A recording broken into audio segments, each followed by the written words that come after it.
The passage refers first to civil government, the higher powers, the powers that be. Next it speaks of rulers, as bearing the sword and attending upon matters of tribute. Then it commands to render tribute to whom tribute is due, and says, quote, "Owe no man anything, but to love one another, for he that loveth another hath fulfilled the law." End quote. Then he refers to the 6th, 7th, 8th, 9th, and 10th commandments, and says, quote, "If there be any other commandment, it is briefly comprehended in this saying, namely, Thou shalt love thy neighbor as thyself." End quote. There are other commandments of this same law to which Paul refers. There are the 4 commandments of the first table of the law, the commandments which say, quote, "Thou shalt have no other gods before me. Thou shalt not make unto thee any graven image or nay likeness of anything.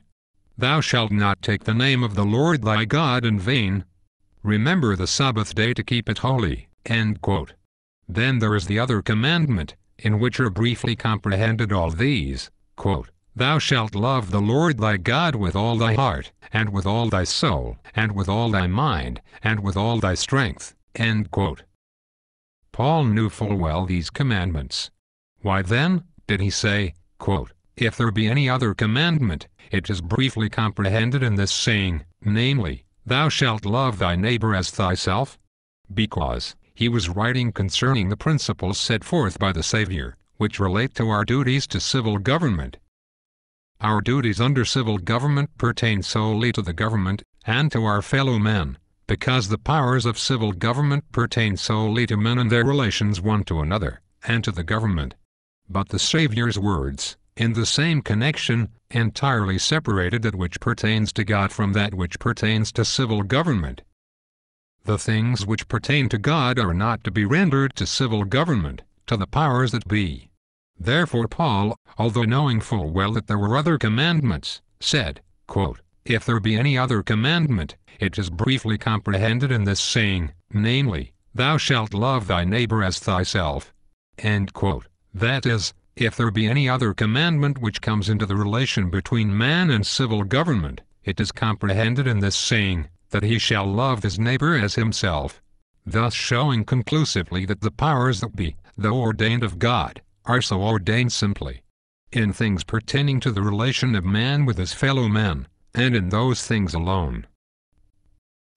Further, as in this divine record of the duties that man over to the powers that be, there is no reference whatever to the first table of the law, it therefore follows that the powers that be, although ordained of God, have nothing whatever to do with the relations which men bear toward God.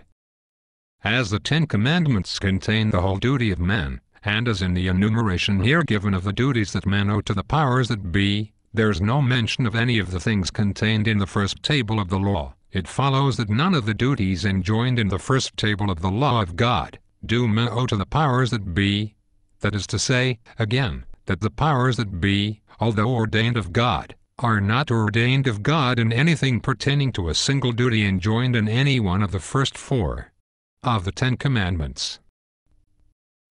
These are duties that men owe to God, and with those, the powers that be can of right have nothing to do, because Christ has commanded to render unto God, not to Caesar, nor by Caesar, that which is God's.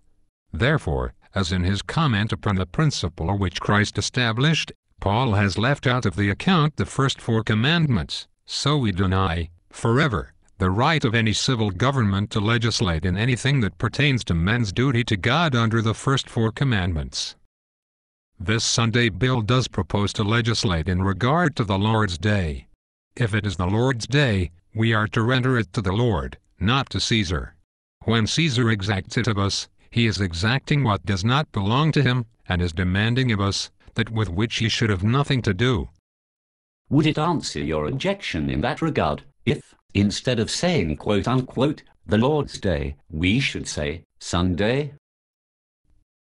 No, sir, because the underlying principle, the sole basis, of Sunday, is ecclesiastical, and legislation in regard to it is ecclesiastical legislation. I shall come more fully to the question you ask, presently. Now do not misunderstand us on this point. We are Seventh-day Adventists. But, If this bill were in favor of enforcing the observance of the seventh day as the Lord's Day, we would oppose it just as much as we oppose it as it does now, for the reason that civil government has nothing to do with what we owe to God, or whether we owe anything or not, or whether we pay it or not. Allow me again to refer to the words of Christ, to emphasize this point. At that time the question was upon the subject of tribute, whether it was lawful to give tribute to Caesar or not. In answering the question, Christ established this principle, quote, "Render therefore unto Caesar the things which are Caesar's, and unto God the things that are God's," end quote. That tribute money was Caesar's. It bore his image and superscription. It was to be rendered to him. Now, it is a question of rendering Sabbath observance, and it is a perfectly legitimate and indeed a necessary question to ask right here: is it lawful to render Lord's Day observance to Caesar? The reply may be in his own words: "Show me the Lord's Day. Whose image and superscription does it bear?" The Lord's, to be sure. This very bill, which is under discussion here today, declares it to be the Lord's Day. Then the words of Christ apply to this: "Bearing the image and superscription of the Lord, render therefore to the Lord the things that are the Lord's, and to Caesar the things that are Caesar's." It does not bear the image and superscription of Caesar. It does not belong to him. It is not to be rendered to him. Again, take the institution under the word Sabbath. Is it lawful to render Sabbath observance to Caesar or not? Show us the Sabbath. Whose image and superscription does it bear? The commandment of God says, it quote, "is the Sabbath of the Lord thy God," end quote. It bears his image and superscription, and his only. It belongs wholly to him. Caesar can have nothing to do with it. It does not belong to Caesar. Its observance cannot be rendered to Caesar, but only to God. For the commandment is, quote, "Remember the Sabbath day, to keep it holy," end quote. If it is not kept holy, it is not kept at all.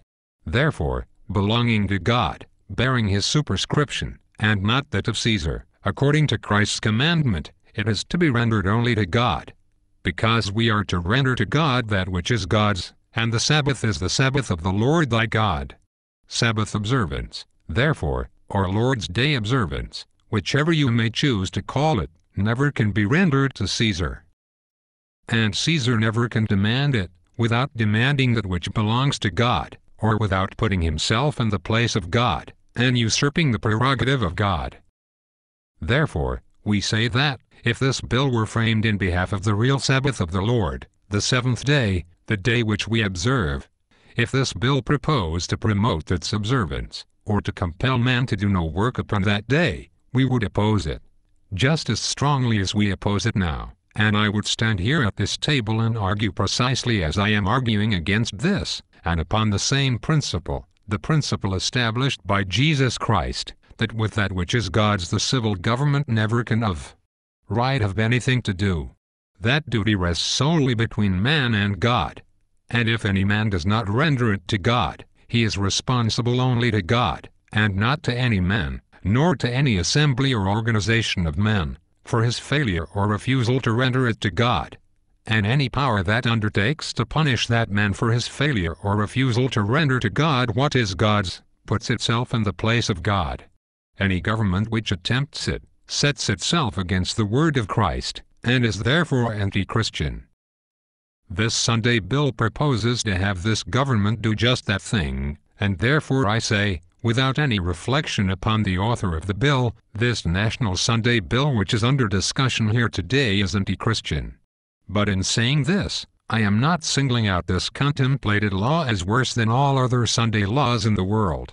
There never was a Sunday law that was not anti-Christian, and there never can be one that will not be anti-Christian. You oppose all the Sunday laws of the country, then? Yes, sir. You are against all Sunday laws? Yes, sir.